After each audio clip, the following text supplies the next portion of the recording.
It was an anonymous study, so people completed an online questionnaire without having to give their name. About half of the participants were from the UK, and the other half were from Malta, which is a small island in the Mediterranean where they do get lots of asylum seekers. So in total, there were 287 participants, all of them adults.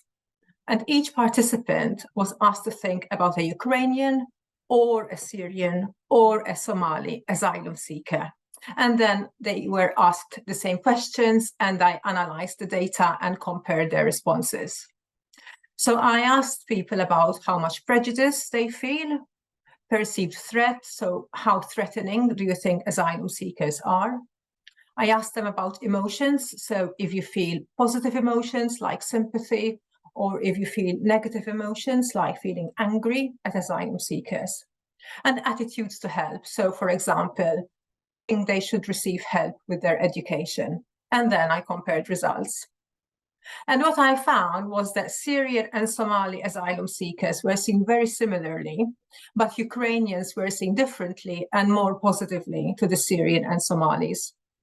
And so participants express more negative emotions and less positive emotions, and more prejudice and some lower attitudes to help Syrians and Somalis when compared to Ukrainians.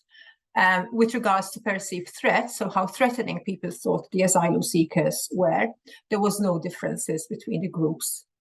And the other thing I found is that people's emotions and how threatened they feel has an effect on how much prejudice they feel about asylum seekers. And then this has an effect on how willing they are to help asylum seekers.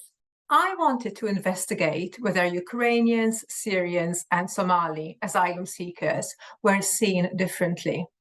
I thought they might be seen differently because Ukrainians are generally white and of Christian heritage, unlike Syrians and Somalis. So therefore, Ukrainians may be seen as more like us. And also the political response to the invasion of Ukraine last year was quite different, I thought, to the political response to what happened to other countries. So, for example, for the UK, it is much easier for Ukrainians to come to the UK as refugees, to rent accommodation and to live a normal life than it is for other asylum seekers who need to go to a long process where the Home Office assesses their application, and during that time they cannot work. I think this was an important study because it confronts why we see people differently, so we can ask ourselves the hard questions and challenge ourselves to be more understanding of people.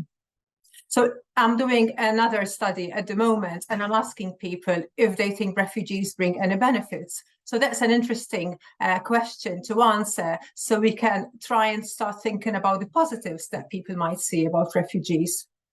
I think that the more we understand about why people find it hard to accept refugees, the more we can do something about it, including influencing government policy to help us be more supportive human beings.